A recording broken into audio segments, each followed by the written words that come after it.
குடிநீர் திட்ட பணிகளை துவக்கி வைத்த அமைச்சர் செந்தில் பாலாஜி அரசு நிகழ்ச்சியில் அரசியல் பேசக்கூடாது என்று செய்தியாளர்களின் கேள்விக்கு பதிலளித்தார். கரூர் மாநகராட்சிக்குட்பட்ட பகுதிகளுக்கு நீரேற்று நிலையம் அமைந்துள்ள கட்டளை காவிரி ஆற்று பகுதியில் ரூபாய் 2 கோடி மதிப்பீட்டில் குடிநீர் திட்ட பணிகள் மேம்படுத்தும் பணிகளை மின்சாரத்துறை அமைச்சர் செந்தில் பாலாஜி தொடங்கி வைத்தார். இந்நிகழ்ச்சியில் மாவட்ட ஆட்சித்தலைவர் தங்கவேல் உள்ளிட்ட அரசு துறை அதிகாரிகள் மற்றும் மக்கள் பிரதிநிதிகள் என பலர் கலந்து கொண்டனர். பின்னர் செய்தியாளர்களுக்கு பேட்டியளித்த அமைச்சர் கரூர் மாநகராட்சிக்கு சீரான குடிநீர் வழங்குவதற்காக 118 கோடி மதிப்பீட்டில் பணிகள் நடைபெற்று வருவதாக தெரிவித்தார்.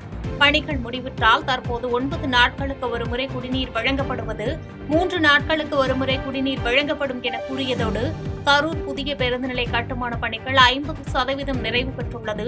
3 மாத காலத்தில் பணிகள் நிறைவு பெற்று புதிய பேருந்து நிலையம் மக்கள் பயன்பாட்டிற்கு கொண்டுவரப்படும் என உறுதியளித்தார். பின்னர் மத்திய உள்துறை அமைச்சர் அமித்ஷா சென்னை வந்தது குறித்தும் அதிமுக கூட்டணி குறித்தும் செய்தியாளர்கள் எழுப்பிய கேள்விக்கு அரசு நிகழ்ச்சியில் அரசியல் பேசக்கூடாது என்று பதிலளித்தார்.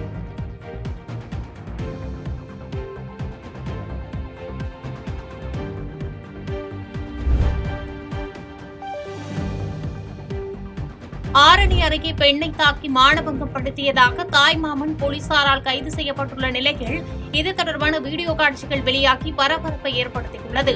திருவண்ணாமலை மாவட்டம் ஆரணி அடுத்த இரும்பேடு ஊராட்சிக்குட்பட்ட பழங்காமூர் கிராமத்தை சேர்ந்த வாசுகி என்பவர் கணவரை பிரிந்து வாழ்ந்து வருகிறார்.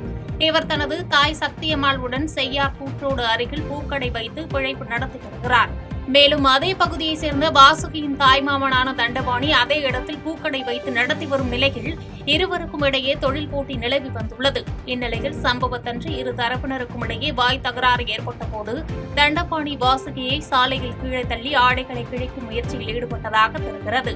இது தொடர்பாக தன்னை மானபங்கம் செய்ததாக தனது தாய் மாமனான தண்டபாணி மீது ஆரணி டவுன் போலீசில் வாசுகி கொடுத்த புகாரின் பேரில் போலீசார் பெண் வன்கொடுமை, பெண்ணை மானபங்கம் படுத்துதல் உள்ளிட்ட பிரிவின் கீழ் வழக்கு பதிவு செய்து தண்டபாணியை ஆரணி நீதிமன்ற நீதிபதி முன்னிலையில் ஆஜர்படுத்தி வேலூர் மத்திய சிறையில் அடைத்தனர்.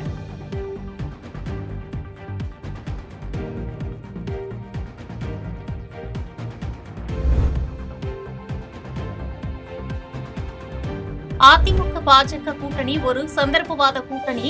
இந்த கூட்டணியை அதிமுக தொண்டர்களே ஏற்க மாட்டார்கள் என்று இந்திய கம்யூனிஸ்ட் கட்சியின் மாநில செயலாளர் முத்தரசன் தெரிவித்துள்ளார். திருவாரூரில் செய்தியாளர்களுக்கு பேட்டியளித்த அவர் செங்கோட்டையன், தம்பிதுரை, சி.வி. சண்முகம் உள்ளிட்ட கட்சியின் நிர்வாகிகளை தனித்தனியாக அழைத்து மிரட்டி அடிபணிய வைத்து இன்று பாஜக அதிமுக இடையே கூட்டணி ஏற்பட்டுள்ளதாக அறிவித்துள்ளதாக தெரிவித்தார். மேலும் இதனை அதிமுக தொண்டர்களே ஏற்றுக்கொள்ள மாட்டார்கள் என்று தெரிவித்த முத்தரசன் தனிப்பட்ட முறையில் எடப்பாடி பழனிசாமி மீதும் அவரது மகன் மீதும் சம்மந்தி மீதும் நண்பர்கள் மீதும் கட்சியின் மீதும் கட்சி சின்னத்தின் மீதும் வழக்குகள் உள்ள நிலையில் வழக்கு காரணமாக ஏற்பட்டுள்ள நெருக்கடியை பயன்படுத்தி அதிமுகவை பாஜக அடிபணிய வைத்துள்ளது என்றும் இது ஒரு சந்தர்ப்பவாத கூட்டணி, இதனால் தமிழகத்தில் எந்த மாற்றமும் நடைபெறப் போவதில்லை என்று விமர்சித்தார். அடுத்த 28ஆம் தேதி செங்கோட்டையனை அழைத்து அமித்ஷா பேசினார். தம்பிதுரையை, சி.வி. சண்முகத்தை எல்லாம் அழைத்து பேசினார்கள். ஒவ்வொருவரையும் தனித்தனியாக அழைத்து பேசி அதிமுக மிரட்டி பணிய வைத்து இன்றைக்கு கூட்டணி என்று அறிவித்திருக்கிறார்கள். தமிழ்நாட்டிற்கும் தமிழ்நாட்டு மக்களுக்கும் விரோதமாக செயல்படக்கூடிய கட்சி பாரதிய ஜனதா கட்சி, ஜனநாயகத்தில் நம்பிக்கையற்ற கட்சி, சர்வதிகார கொள்கையுடைய கட்சி, பாசிச கட்சி ஆர்எஸ்எஸும் அதனுடைய அரசியல் பிரிவான பாஜகவும். அதோடு அதிமுக கொள்கை அளவில் கூட்டணி சேர முடியாது. ஏன்னா தொகுதி சீரமைப்பில் தொகுதிகளை 39 31 குறைக்க பாஜக திட்டமிட்டு சதி செய்து வருகிறது. தேசிய கல்விக் கொள்கை என்கிற பெயரால் மும்மொழி திட்டத்தை திணிக்க முயற்சிக்கிறது. அதிமுக அதை ஏற்கவில்லை, எதிர்க்கிறது. தமிழ்நாட்டிற்கு வழங்க வேண்டிய 2512 கோடி ரூபாய் நிதியை, கல்வி நிதியை ஒன்றிய அரசாங்கம் கொடுக்க முடியாது என்கிறது, கொடுக்க வேண்டும் என்று அதிமுக சொல்கிறது.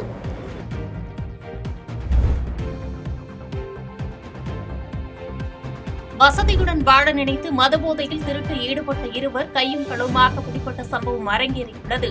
குமரி மாவட்டம் ஆண்டுகோடு பகுதியில் சுபாஷ் என்பவரின் வீட்டில் 66 சவரன் தங்க நகைகள் கொள்ளை சம்பவம் அரங்கேறியது குறித்து அருமனை போலீசார் அங்கிருந்து சிசிடிவி காட்சிகளை கைப்பற்றி விசாரணை நடத்தி வந்தனர். இந்நிலையில் சந்தேகத்தின் பேரில் விஜயகுமார் என்பவரை கைது செய்த போலீசார் மேற்கொண்ட விசாரணையில் திடுக்கிடும் தகவல் வெளியானது. மது அருந்தும் பழக்கம் கொண்ட விஜயகுமார் என்பவர் ராஜன் என்பவரோடு சேர்ந்து பணக்காரராக வேண்டும் என எண்ணி கொள்ளையில் ஈடுபட்டது தெரியவந்தது. தொடர்ந்து இருவரையும் கைது செய்து சிறையில் அடைத்த போலீசார் அவர்களிடமிருந்து சுமார் 20 சவரன் தங்க நகைகளை கைப்பற்றினர்.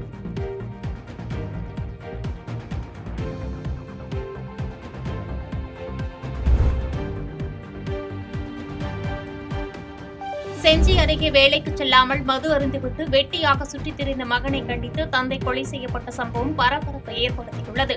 விழுப்புரம் மாவட்டம் செஞ்சி அடுத்த மேல்சேவூர் கிராமத்தைச் சேர்ந்த தம்பதி அப்பாதுரை லீலாவதி. இவரின் மகன் நாகராஜ் வேலைக்கு செல்லாமல் ஊதாரித்தனமாக ஊர் சுற்றி வந்ததாக தெரிகிறது.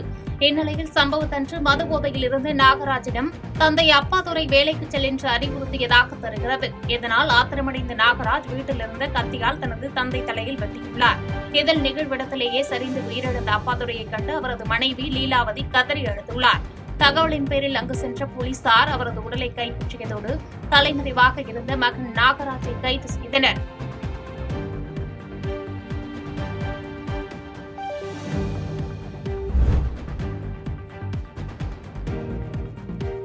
ஊழல் வழக்கு மற்றும் அநாகரிக பேச்சில் ஈடுபட்ட தமிழக அமைச்சர்கள் பொன்முடி மற்றும் செந்தில் பாலாஜியை அமைச்சர் பதவியிலிருந்து நீக்க வேண்டும் என்று ராஜ்யசபா எம்பி தம்பிதுரை தெரிவித்துள்ளார். கிருஷ்ணகிரி மாவட்டம் போச்சம்பள்ளி அடுத்த அரசம்பட்டியில் பல்வேறு நிகழ்ச்சிகளில் கலந்து கொண்ட அதிமுக எம்பி தம்பிதுரை செய்தியாளர்களுக்கு பேட்டியளித்தார். திமுக ஆட்சி எப்போதெல்லாம் வருகிறதோ அப்போது பெண்களுக்கு பாதுகாப்பில்லை என்று விமர்சித்த அவர் ஈவேராவின் கொள்கைகளை பின்பற்றி பெண்களை போற்றும் ஒரே கட்சி அதிமுக என்று தெரிவித்தார். தமிழகத்தை ஆண்ட இரு பெண்களான ஜானகி ஜெயலலிதா ஆகிய இருவரும் அதிமுகவினர் என்பதை அதற்கு சாட்சி என்றும் கூறினார். ஊழல் வழக்கிலும் பல்வேறு குற்ற வழக்குகளிலும் சம்பந்தப்பட்டு அமைச்சர் பதவியை இழந்து ஜாமீன் பெற்று வந்த செந்தில் பாலாஜி பொன்முடி போன்றோருக்கு மீண்டும் அமைச்சர் பதவியை முதலமைச்சர் ஸ்டாலின் வழங்குகிறார் என்று சாடிய அவர் அமைச்சர்கள் இருவரையும் பதவியிலிருந்து நீக்க வேண்டும் என்று தெரிவித்தார். பெண்களுக்கு பாதுகாப்பு தருவதும் பெண்களுக்கு அரசியல் உயர்வு தருவதும் அனைத்து இந்திய அண்ணா திராவிட முன்னேற்ற கழகம் தான். அதே போல பார்த்தீர்கள் என்றால் பெண்களுக்கு 50% உள்ளாட்சியிலே தேர்தலில் பொறுப்பு தருவதும் அனைத்து இந்திய அண்ணா திராவிட முன்னேற்ற கழகம். நான் மத்தியில் அமைச்சராக இருக்கும் பொழுது 98, 99 இருக்கும் பொழுது பெண்களுக்காக இடஒதுக்கீடு 33% நாடாளுமன்ற உறுப்பினர்களுக்கும் பெண்களுக்கு தர வேண்டும் என்றும் சட்டமன்ற இடஒதுக்கீடு சட்டத்தை கொண்டு வந்தது அனைத்து இந்திய அண்ணா திராவிட சேர்ந்த அம்மாவால் நியமிக்கப்பட்ட நான் தான் சட்ட அமைச்சராக கொண்டு வந்தேன். அது மோடி அரசாங்கம் நிறைவேற்றப்பட்டிருக்கிறது. ஆகவே இது முழுக்க முழுக்க அனைத்து இந்திய அண்ணா திராவிட முன்னேற்ற கழகத்தில் பெற்ற வெற்றியாகும். ஆகவே பெண்களை முதலமைச்சர் ஆக்கி காண்பித்ததும் தமிழகத்தில் அனைத்து இந்திய அண்ணா திராவிட முன்னேற்ற கழகம்.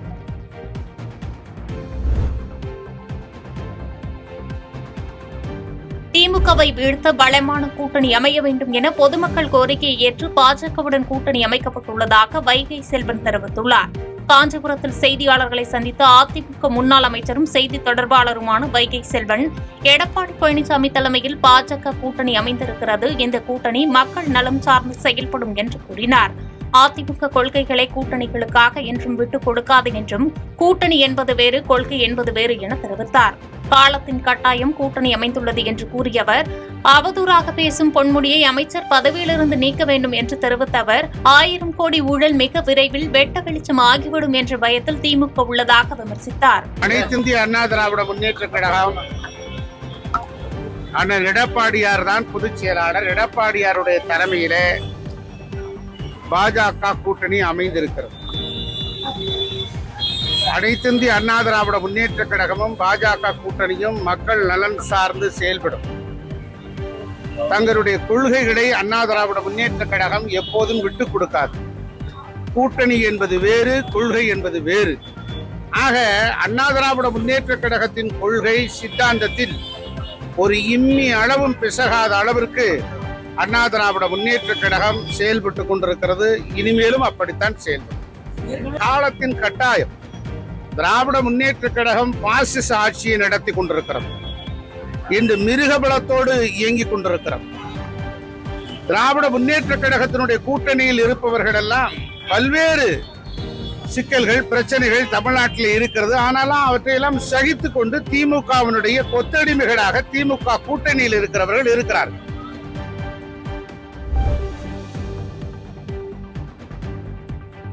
மத்திய அமைச்சர் அமித்ஷா முன்னிலையில் எடப்பாடி பழனிசாமி ஒரு வார்த்தை கூட பேசவில்லை. ஒரு 5 நிமிடமாவது வரவேற்று பேசியிருந்தால் நன்றாக இருந்திருக்கும் என்று வைகோ தெரிவித்துள்ளார்.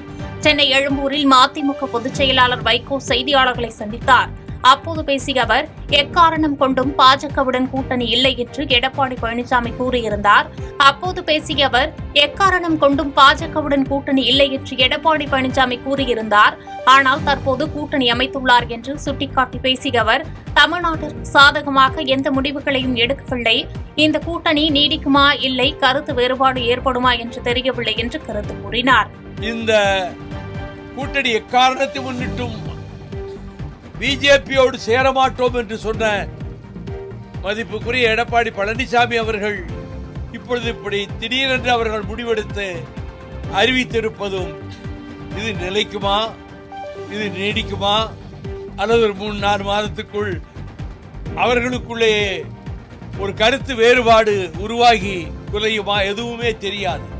ஆனால் அவர்கள் பாரதிய ஜனதாவுக்கு எடுபிடி போல இருந்து கொண்டுதான் நேற்றைக்கு அந்த நிகழ்ச்சியை நடத்தி காட்டினார்களே தவிர அண்ணா திராவிட முன்னேற்ற கழகத்திலே இருந்து ஒரு வார்த்தை யாரும் பேசவே இல்லை.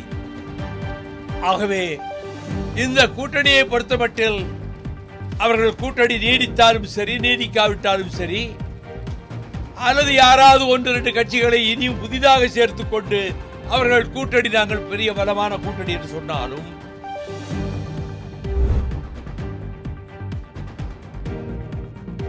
அதிமுக பாஜக கூட்டணி மீண்டும் உருவாக தொடங்கியதில் திமுக கூட்டணிக்கு தேர்தல் தோல்வி ஜுரம் வந்துவிட்டது என்று ஜி.கே. வாசன் விமர்சித்துள்ளார்.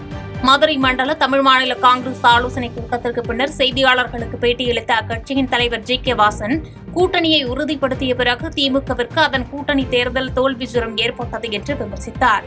தொடர்ந்து பேசிய அவர், அதிமுக பாஜக கூட்டணி என்பது நேச்சுரல் அலையன்ஸ் என்று தெரிவித்த அவர், இந்த கூட்டணி ஏற்கனவே இருந்த கூட்டணி, வென்ற கூட்டணி மீண்டும் தமிழகத்தினுடைய அவசர தேவைக்காக சேர்ந்திருக்கிறது என்று தெரிவித்தார். திமுகவுக்கு அதன் கூட்டணிக்கும் தேர்தல் தோல்வி ஜுரம் ஏற்பட தொடங்கியிருக்கிறது. அதன் அடிப்படையிலேயே நேற்றைய தினமே தோல்வி பயத்தின் அடிப்படையிலே அவர்கள் கண்மூடித்தனமாக பேசத் தொடங்கியிருக்கிறார்கள். அதிமுக பாஜக கூட்டணி என்பது நேச்சுரல் அலையன்ஸ் என்று கூறுவோம். இந்த கூட்டணி ஏற்கனவே இருந்த கூட்டணி, வென்ற கூட்டணி மீண்டும் இன்றைக்கு தமிழகத்தினுடைய அவசர தேவைக்காக தமிழக மக்களுடைய எண்ணங்களை பிரதிபலிப்பதற்காக, திமுக அரசை அகற்றுவதற்காக, மக்கள் மீது சுமையை தொடர்ந்து ஏற்றிக் கொண்டிருக்கிற திமுக